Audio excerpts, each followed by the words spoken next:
ang karugtong na mga kwento ng buhay sa Barangay Love Stories.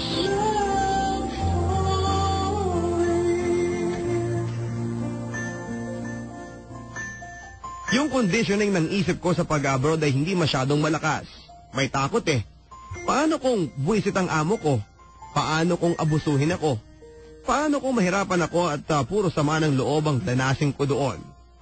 Takot ako sa mga ganito kasi hindi ako nasanay.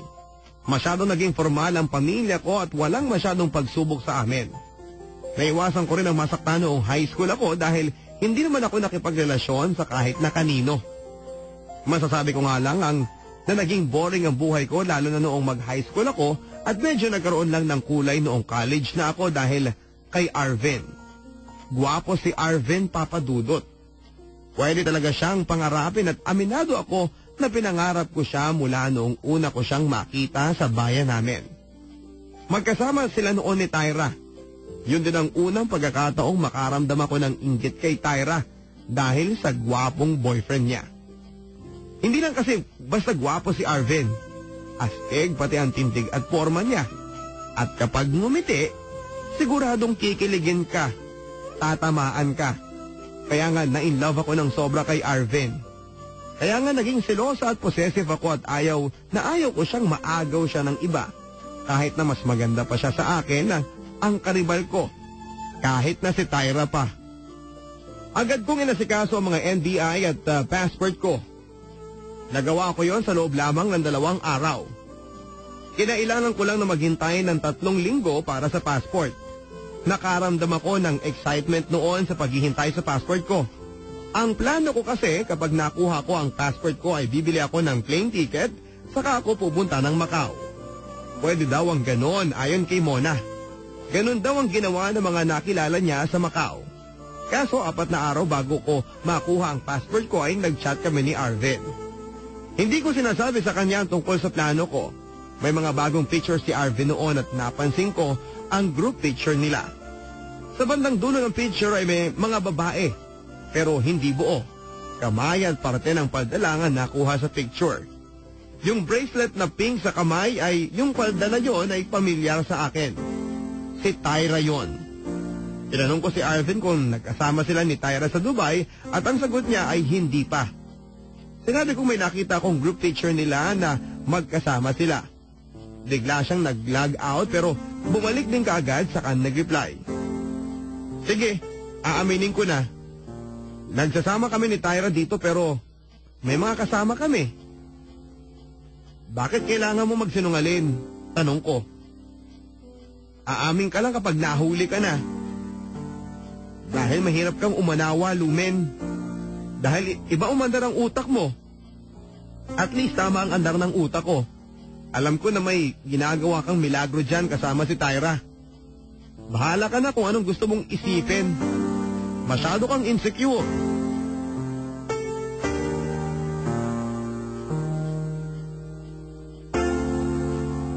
Noon pa lang ay inisip ko nang makipag-break kay Arvin pero natakot ako. Sa totoo lang ay hindi lang naman ako ang babaeng pinagtaksilan ng boyfriend. Kaya kong tanggapin na may iba na ang BF ko kahit na masakit. Pero ang isipin na hindi na kami, wala na kami, yon ang hindi ko kaya. Naisip ko na baka tama siya. Baka masyado akong insecure at baka kailangan kong itaas ang aking self-esteem. Kailangan ko ring pataasin ang self-confidence ko. Dahil doon ay noong makakuha ko ng transcript ko ay nagpaalam ako sa parents ko. Sinabi ko magbabakasyon lang ako sa Maynila kasama ang mga kaibigan ko doon. Hindi nila alam na bumili ako ng plane ticket papunta ng Macau. Pero bago pa ako nag-flight ay maganda ang usapan namin ni Mona na sasalubungin niya ako sa airport. Nakahanap na rin daw siya ng titirhan ko habang naghahanap ako ng trabaho. Hindi na raw kasi pwede ang tirahan nila dahil puno na raw sila. First time kong sumakay ng eroplano noon kaya't malakas ang kabog ng dibdib ko. Pero noong nasa taas na, tumanaw ako sa bintana at nakita ko ang mga bagay na napakaliliit lamang kapag ikaw ay nasa itaas na. Noon pa lang ay naramdaman ko na ang pagtaas ng self-esteem ko. Parang nakaangat na ako. Nagkaroon ako ng self-confidence at yon ang kailangan ko. I like dreaming, 'cause dreaming can make you mine. I like dreaming, closing my eyes and feeling fine. When the lights go down, I'm holding you so tight. Got you in my arms and it's paradise till the morning light. Sa airport pa lang sa Macau ay nagpapalit na ako ng pera. Peso to patakas. Gaya ng usapan namin ni Mona ay magta-taxi ako mula airport papunta ng San Malo Park. At iyon naman ang ginawa ko.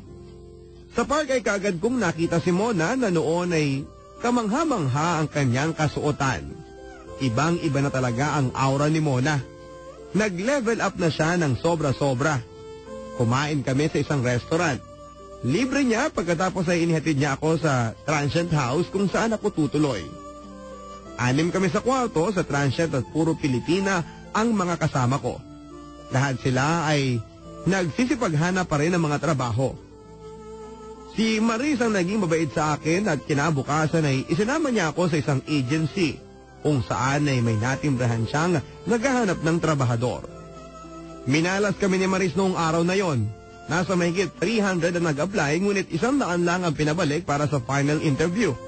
Kung saan ay 30 lang naman ang makukuha. Unang araw pa lang noon ng job hunting ay nahirapan na ako. Matinding tiyaga at pagtitiis ang kailangan sa paghihintay ng pila. Nakakarindi sa totoo lang. Kinagabihan noon ay sinundo ako ni Mona. Ipapasyal daw niya ako sa Putol. Ang Putol ay ang simbahang Katoliko na pagharap lang ng dingding ang nakikita. Tourist attraction yon sa Macau. St. Paul Cathedral yon noong una. Noong buo pa, matagal na ang panahon na nakakaraan. Sa Putol ay maraming Pinoy. Nagja-jamming, nagiinuman at doon ko nakilala ang iba pang mga bagong kaibigan.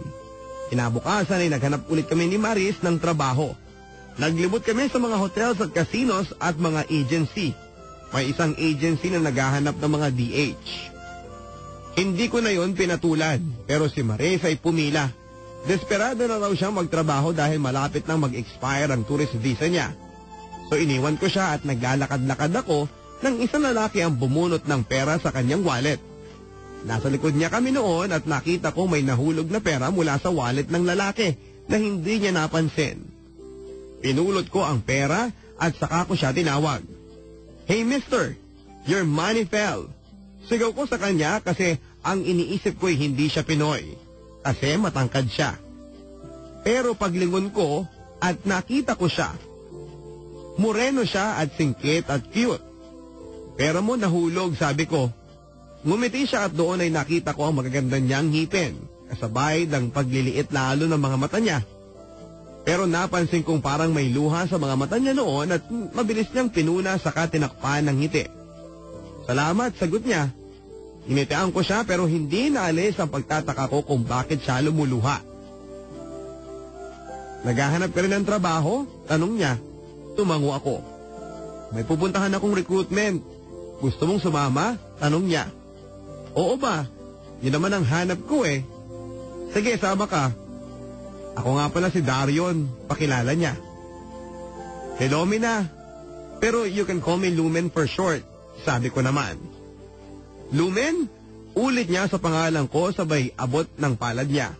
Pagkatapos nun ay masaya kaming naglakad papunta sa sinasabi niyang agency. Napaka-presko ng amoy ng cologne ni Darion. At hindi ko maipaliwanag, papadudot, kung bakit ganon kaagad, kagaan ang loob ko sa kanya. I can promise you I'll never change. The things between us will remain the same. I can promise I won't make you cry. You know that there are times we'd fight and say goodbye.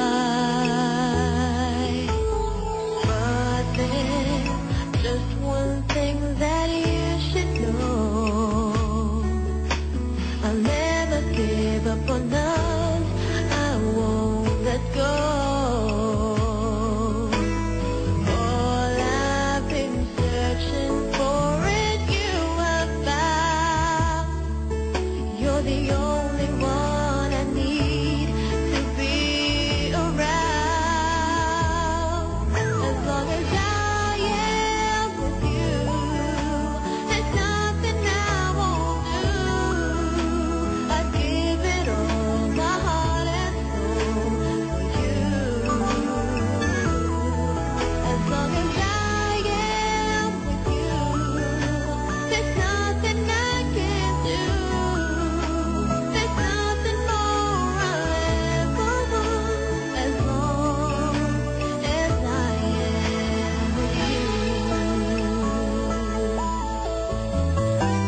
Pumila kami ni Darion sa agency, pero kami ang pinakahuli bago nag-close ang listahan.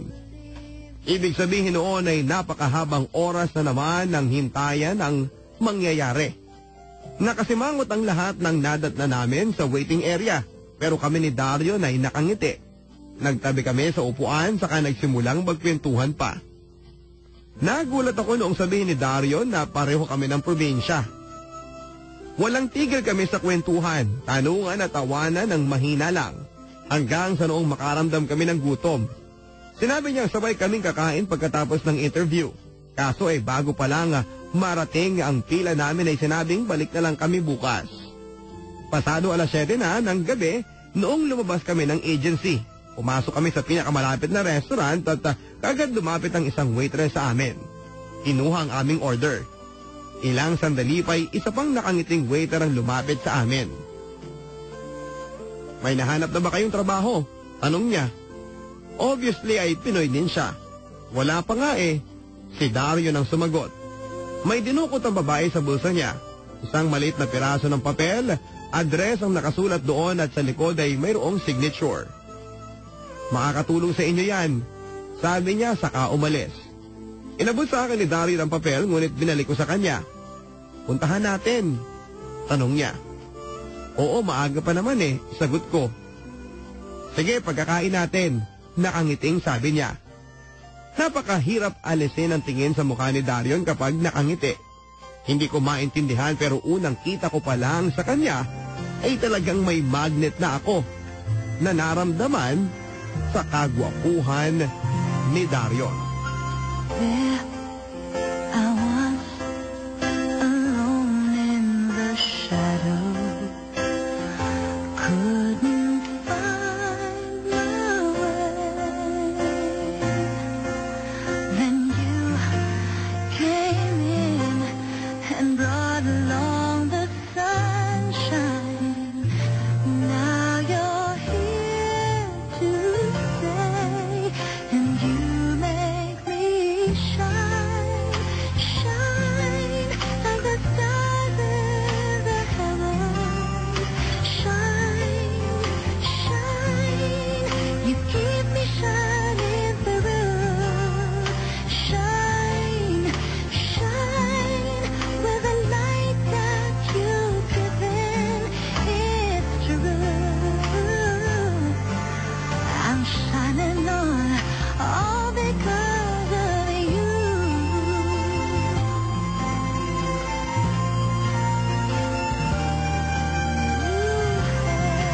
So watch me grow. A light shines within me. People ask me why, and I just smile and tell them you're the reason. I've got the darkness aside. You make me shine, shine like the stars in the heavens. Shine, shine, you keep me shining through. Shine, shine with the light that you've given. It's true. I'm shining on all because of you. Like a red light cutting through the night, bright as the sun in the sky. See how I shine like the stars in the heavens. Shine,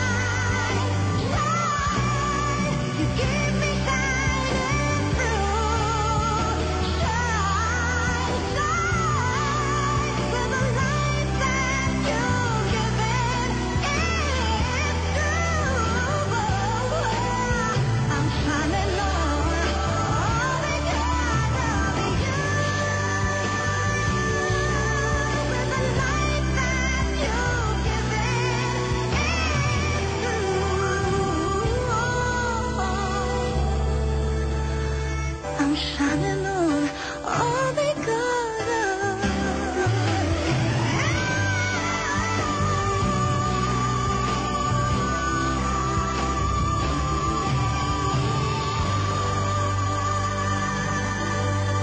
Inuntahan namin ang address sa papel. Kabisado na ni Dario ng Macau dahil pangalawang balik na raw niya. Una, talagang nagturis lang siya pero sa pangalawa ay gusto na niyang magtrabaho. Para malibre daw kami sa pamasahe ay nagtungo kami ng pier. Sa pier ay may mga shuttle bus papunta ng hotel at casinos. Libre ang sakay. Ganon ang ginawa namin. Tapos ay bumaba kami ng Venetian Macau kung saan ay malapit daw ang naturang address. Naglakad pa kami hanggang sa marating namin ang lugar at nagtanong-tanong na lang kami sa mga tao hanggang sa nasa harap na kami ng nasabing building. May nakatambay na 2 lalaki sa pinto. Isang Chinese at isang Pinoy. Ipinakita namin ang maliit na papel sa kanila at agad na nagtanong ang Pinoy. Ilang araw na kayo dito? Sumagot si Darion. Ako 3, siya 4. O sige, pasok. Sagot ng lalaking walang kangiti-ngiti. Pumasok nga kami. Pagpasok namin ay pumasok ang lalaki sa isang kwarto. Paglabas niya ay isang matabang babaeng Chinese ang kasama niya. Akala ko ay Chinese kasi singkit pero Tagalog siya. Nagpakilala siya at siya daw si Mama Weng. Ilang minuto siya nagsalita at pagkatapos nun ay nagtanong siya. O ano, papasok kayo o hindi? Nagtinginan kami ni Darion. Gusto mo ba? Tanong niya sa akin. Ikaw gusto mo? Oo, gusto ko, sagot niya. Sige, gusto ko rin, sagot ko. Noon ay tumayo na si Mama Weng. Sinanyasan niya ang mga lalaki at sumunod kami sa lalaki. Malawak ang bahay. Ang lalaki ng kwarto. Salas, dining room at kusina. Kapansin-pansin ang halos buong dingding ang laki ng poster ng mga tao sa wall ng salas at dining room. 10 tao yon at namumukhaan ko yung isang babae doon sa poster. Siya yung nagbigay ng address sa amin ni Darion. Itinuro ko yung kay Darion at ang sabi niya ay kanina pa raw niyang napansin. At paglabas namin ng garahe ay may 4 na sasakyan. Sumakay kami doon at tinanong ng lalaki na nagpakilalang Kuya Edgar kung saan kami. Sinabi ni Darion ang mga transient namin. At kabisadong-kabisado ni Kuya Edgar ang direksyon at daan. Pagdating ko ng transient ko, wala na si Maris. Agad daw sinundo ng amo niya. Napasok siya bilang DH agad-agad. Ako naman ay kinuha ko lahat ng gamit ko. Pagkatapos ay bumalik ako ng sasakyan at kina Dario naman kami nagpunta. Kinuha din lahat ni Dario ng gamit niya sa transient nila. Bumalik kami sa bahay ni Mama Weng. Pareho kaming tahimik ni Dario sa sasakyan. Nawala na ang mga ngiti sa labi namin dahil sa totoo lang ay may duda sa isipan ko. May takot kong ako lang siguro mag-isa ang nakausap ni Mama Weng. Hindi ako papayag. Kaso ay kasama ko si Darion at ewan ko kung bakit ganun kalaki ang tiwala ko kay Darion kahit na bagong kakilala ko lang siya. Pero naisip ko din, hindi lang yon dahil sa tiwala kundi dahil sa gusto ko pa siyang makasama. Sa piling mo, ako'y buhay, napapawi ang lungkot at lumbay. Walang iba para sa'kin at habang buhay kita mamahalin. Ipinapangako ko, pagkakaingatan ko ang iyong puso. Hindi ka na mag-iisa, pagkat ako ay lagi mong makakasama.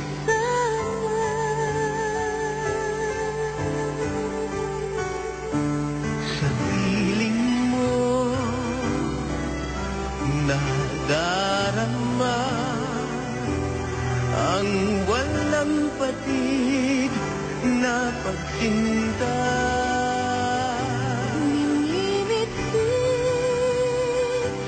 nag-araw na ang magmamahal sa akin ay ikaw.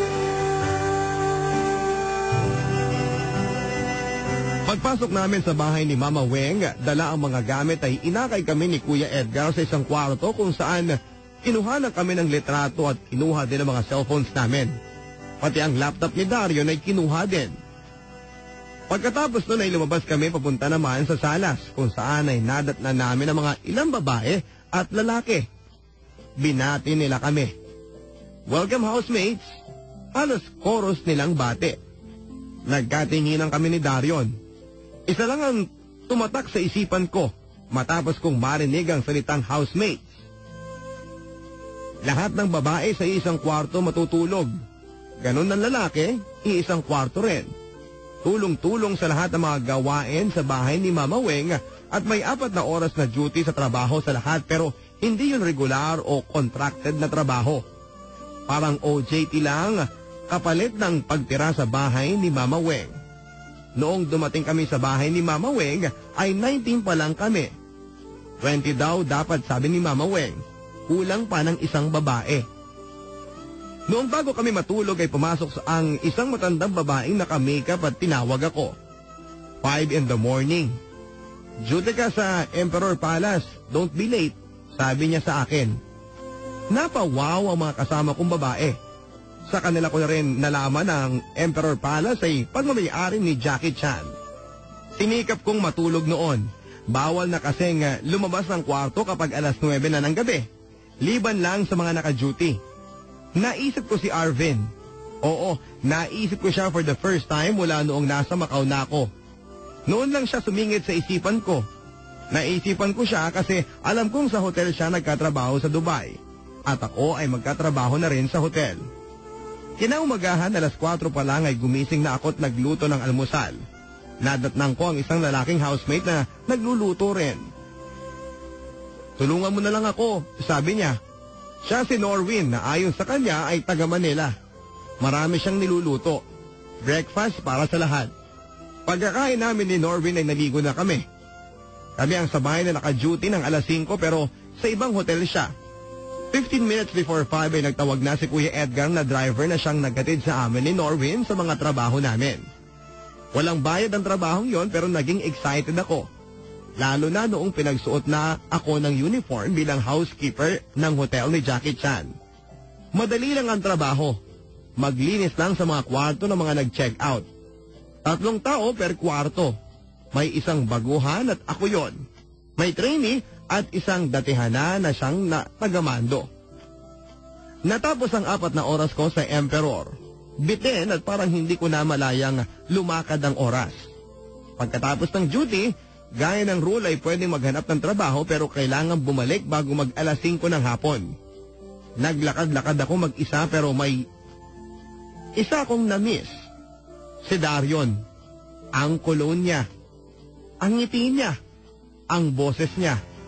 At higit sa lahat, ang kasama siyang naglalakad sa lansangan ng Macau. Hello, yeah, it's been a while. Not much. How about you? I'm not sure why I called. I guess I really just wanted to talk to you. And I was thinking maybe later on we could get together for a while. It's been such a long time and I really do miss your smile. I'm not talking about moving in, and I don't want to change your life. But there's a warm wind blowing the stars around, and I'd really love to see you tonight. Para kaming nasa isang malaking bahay na kulungan. Ganun ang lagay. Ang pagkakaiba lang ay nakakalabas kami. After the duty sa kanya-kanyang trabaho ay pwede kaming maghanap ng trabaho pero kailangan bumalik lahat sa bahay ni Mama Weng bago mag alas 5. Ang hindi makakasagot doon at sa iba pang mga rules ay paparusahan o kaya mapapalabas ng bahay. Malaking tulong ang bahay ni Mama Weng. Libre ang transient pati pagkain. Hindi basta-basta. Kompleto ang mga groceries. Karne, isda, gulay at wala kang masasabi sa supply. Kami-kami nga lang ang magluluto at bahagi yon ng mga tasks namin. 20 days lang kami sa bahay ni Ate Weng. Yan ay bago mag 30 days ang visa namin. Pagdating ng araw na yon, kung sinong matitirang 5 o yung lucky 5 ay siguradong may trabaho maganda na si Mama Weng mismo ang maghahanap o nanghingi sa mga connections niya sa Macau. Umuwi ako sa bahay alas 4 pa lang at noon ay pinagkaguluhan ng mga housemates ang bagong dating na babae. Siya si Ate Gina na siyang pinakamatanda. Dati raw siyang teacher sa Pilipinas. Mataba siya at magaling magpatawa. Siya ang kumumpleto sa bilang ng 20 ng mga housemates. Agad kong napansin si Dario noon sa sofa, katabi si Glory, ang kulot at magandang housemate. Parang close na sila at iyon ay kaagad na nakasakit sa damdamin ko. Agad ako nagselos kahit alam ko na wala akong karapatan para magselos. Matamis ang ngiti sa akin ni Darion. Pero hindi ko gusto ang masyadong pagkakadikit nila ni Glory sa sofa. Kaya hindi ko siya nginitian. Sa halip ay nagkunwari na lamang ako na hindi ko siya napansin. I look into your eyes, I feel the pain inside. I told you I was gonna stay forever, but things won't work out right. It's time I have to go.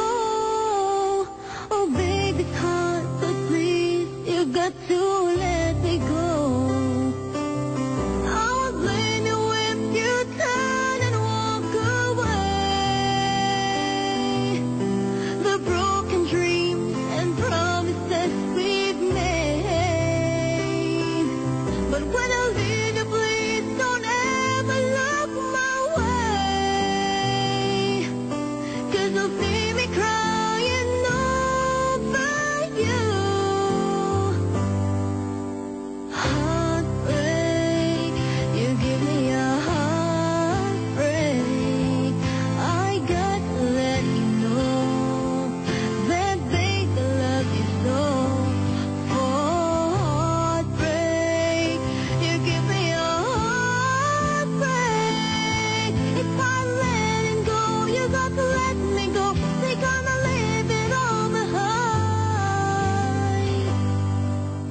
You touch me deep inside, will feel like I came alive.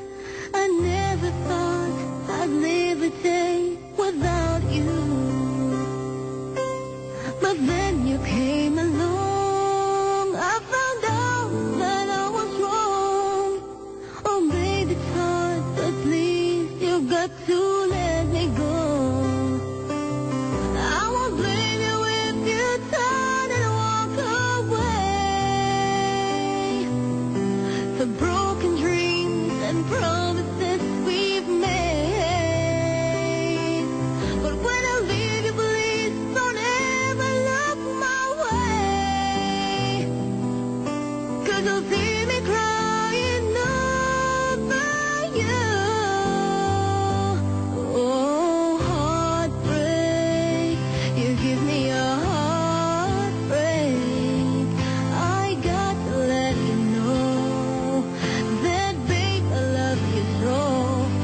Oh, heartbreak, you give me a heartbreak. It's hard letting go, you got to let me go. We're gonna live it all behind. Heartbreak, you give me a heartbreak. I got to let you know that, babe, I love you so. Heartbreak, you give me a heartbreak.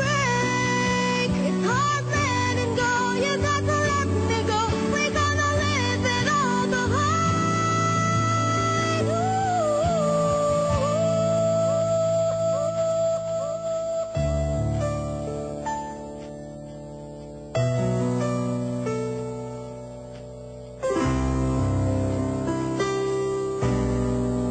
Magbabalik ang Barangay Love Stories.